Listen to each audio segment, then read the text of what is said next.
جانتے ہو وہ کون سی دعائیں ہیں جو اگر آپ اللہ سے مانگیں تو وہ آپ کے حق میں بہتر ہوتی ہیں اور آپ کے حق میں پہلے پوری ہوتی ہیں؟ اپنے لیے تو دعائیں بھی مانگتے ہیں، دل و جان سے مانگتے ہیں، مگر کبھی کسی اور کے لیے ایسے دعا مانگی ہے؟ سجدوں میں رو کر، راتوں کو اٹھ کر، سوتے جاگتے ان کی سلامتی کے لیے، ہر پل دل سے نکلنے والی اپنی ہر دعا میں کسی کو کبھی تم نے رکھا ہے؟ پھر وہ تم ہمارے ساتھ چاہے کتنا ہی برا کر لیں مگر وہ دعاؤں میں ہمیشہ رہتے ہیں، سجدوں میں، گرتے آنسوں میں۔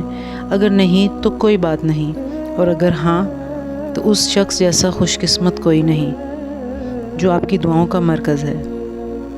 پھر چاہے وہ کوئی بھی ہو، ماں باپ، بہن بھائی، یا وہ جو آپ کی زندگی میں نہ ہوتے ہوئے بھی موجود ہے، لیکن پریشان نہ ہو، کیونکہ جو دوسروں کے لیے خود سے بڑھ کر سوچے اس کے بارے میں خود اللہ سوچتا ہے۔ اور ابھی میں جس دعا کی بات کر رہی تھی کہ آپ نے کبھی وہ دعا مانگی ہے جو ہو تو کسی اور کے لیے لیکن قبول پہلے آپ کے حق میں ہو؟ تو وہ وہی دعائیں ہیں جو آپ دوسروں کے لیے مانگتے ہیں، شدید تکلیف میں، شدید اذیت میں، یہ جانتے ہوئے بھی کہ آپ کے ساتھ ان لوگوں نے بہت برا کیا ہے، لیکن پھر بھی آپ ان کے لیے اچھا سوچیں۔ تو یہ وہ دعا ہے جو آپ کے حق میں بہتر ہے اور قبول ہو جاتی ہے۔ اللہ ان کو سکون دینے کی بجائے آپ کو سکون دے دیتا ہے۔ پتہ ہے کچھ دعائیں ایسی ہوتی ہیں جو بہت بڑی ہوتی ہیں، اور بڑی دعائیں بہت انتظار کے بعد قبول ہوتی ہیں، کیونکہ اللہ وہ دعا سننے کے بعد سب دیکھتا ہے کہ جو دعا تم مانگ رہے ہو اسے پانے کے لیے کتنی کوشش کرتے ہو، کتنی محنت کرتے ہو۔ جس چیز کو تم جتنا چاہو گے اللہ اسی طرح وہ چیز تمہیں دے گا۔ وہ کہتے ہیں نا کہ اگر کسی چیز کو تم دل سے چاہو تو پوری کائنات اسے آپ سے ملوانے میں لگ جاتی ہے۔ اگر تم کوئی چیز پانا چاہتے ہو، اس کے لیے تم تہجد میں دعائیں مانگ رہے ہو، تسبیح کر رہے ہو، انتظار کرنا پڑ رہا ہے، مگر پھر بھی صبر کر رہے ہو، اپنی چاہت ملنا ناممکن لگ رہا ہے تمہیں، لیکن جب اللہ کو سوچتے ہو تو ممکن پر یقین ہونے لگتا ہے، تب اللہ پاک معجزے کرتے ہیں۔ کچھ دعاؤں کو تمہارا بنانے سے پہلے بس اللہ تعالیٰ اتنا دیکھتا ہے کہ تم اس کے لیے محنت کتنی کر رہے ہو، اور آپ کو اسی کے فیصلوں پر بھروسہ کرنا ہوگا۔ اللہ کے فیصلوں پہ بھروسہ کرنا سیکھو۔ کچھ پریشان کر رہا ہے، اداس ہو، فیصلہ نہیں کر پا رہے ہو، تو ایک بار اللہ سے بول کر دیکھو، اسے بتاؤ، اس کے ساتھ مشورہ کرو، اس سے دعا مانگو، پھر دل سے یہ خوف نکال دو کہ کیا ہوگا کیا نہیں ہوگا، جو بھی ہوگا بہترین ہوگا۔ اسے ہی تو توکل کہتے ہیں، اور جب توکل اتنا مضبوط ہو جائے تب ہی معجزے ہوا کرتے ہیں، اور کچھ بھی ناممکن نہیں ہوتا۔ بس ہم ایسا سوچ لیتے ہیں کہ یہ چیز نہیں ہو سکتی۔ کیوں نہیں ہو سکتی؟ بالکل ہو سکتی ہے۔ بس اپنی دعاؤں پر بھروسہ ہونا چاہیے، دل میں ایمان مضبوط ہونا چاہیے۔ جب آپ سچے دل سے، دل میں بغیر کوئی شک لائے اللہ سے مانگتے ہیں تو وہ آپ کی دعاؤں پہ کن ضرور کہتا ہے۔ اللہ سے مانگو گے وہ بھی تمہاری دعاؤں پہ کن کہہ دے گا۔ اپنے دل سے تمام شک ختم کر دو، ہر دعا پوری ہوگی، اور جو نہیں ہوگی اس میں بہتری ہوگی، اور اس کے بدلے میں اس سے بہترین چیز تمہیں دے دی جائے گی۔ پتہ ہے تمہاری دعائیں قبول کیوں نہیں ہوتی ہیں اور معجزے تمہارے ساتھ کیوں نہیں ہوتے؟ آدھے دل کے یقین سے کبھی معجزے نہیں ہوا کرتے۔ تم سب کچھ اللہ پر چھوڑ تو دو، اپنی ساری پریشانیاں اس کے حوالے تو کر دو، اور ساتھ ہی فکر مند بھی رہو کہ فریاد سنی جائے گی یا نہیں سنی جائے گی، دعا قبول ہوگی یا نہیں ہوگی، معجزہ ہوگا یا نہیں ہوگا۔ اللہ پر یقین کرنے کی نہ کوئی شرط ہوتی ہے کہ اس پر کامل یقین کیا جائے، سارا معاملہ اس کے سپرد کر دیا جائے، تو پھر سوال نہیں اٹھایا جاتا۔ تمہارا دل وسوسوں کے درمیان الجھنا نہیں چاہیے، دھتکار جانے کا خیال تمہارے دل میں نہیں آنا چاہیے۔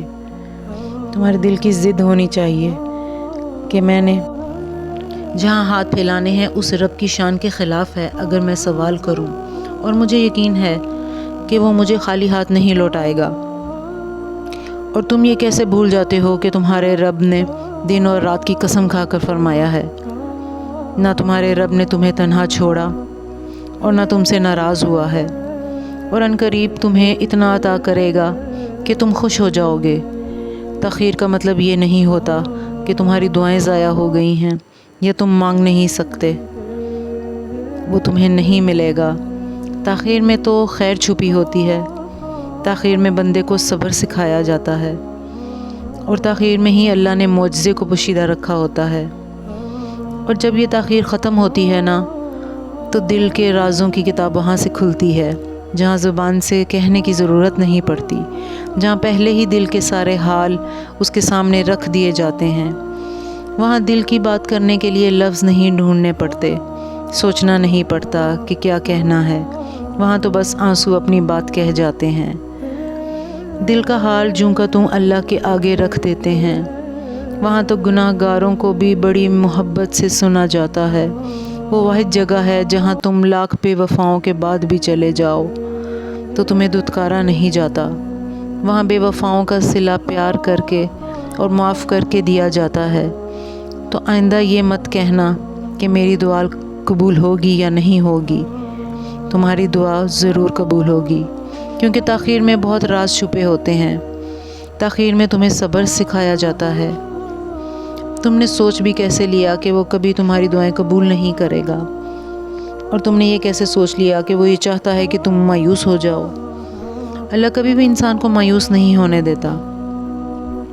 وہ اگر امید کا ایک دروازہ بند کر دیتا ہے تو اس کے بدلے 10 دروازے اور کھول دیتا ہے۔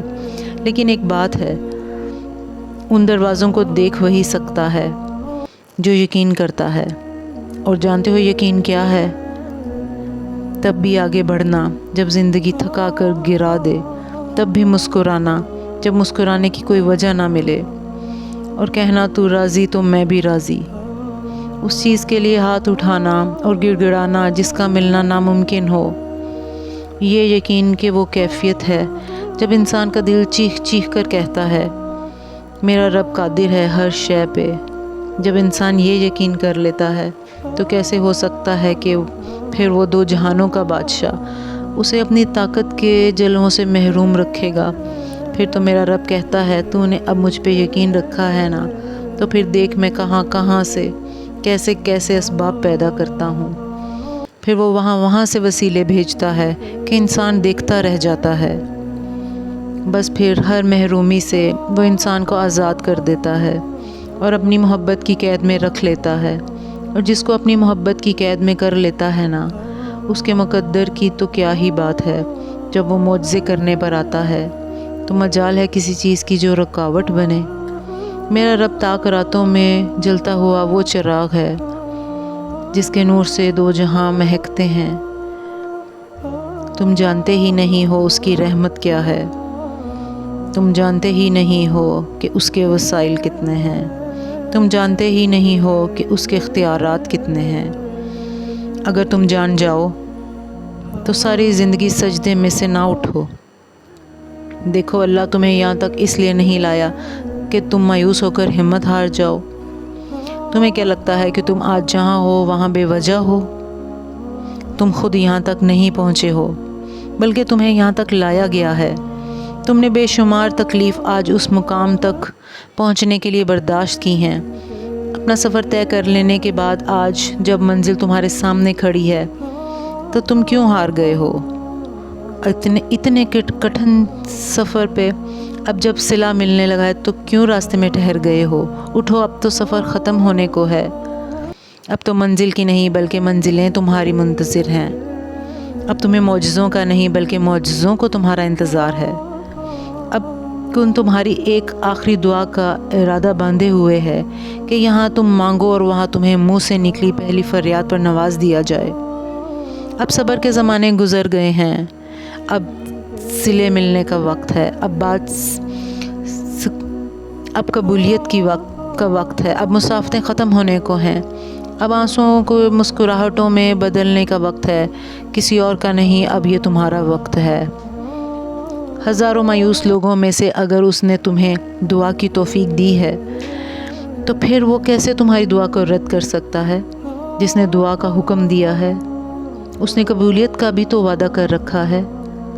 پھر اس دل کو منا لو یقین پہ، اور اس کو اپنی راضی میں راضی کر لو، اور اس نے راضی نہ ہونا ہوتا تو وہ تمہیں کبھی بھی منانے کا اشارہ نہ دیتا، اور وہ یقیناً تمہیں وہ سب دینے والا ہے جس کے لیے تم راتوں کو اٹھ اٹھ کر رویا کرتے تھے۔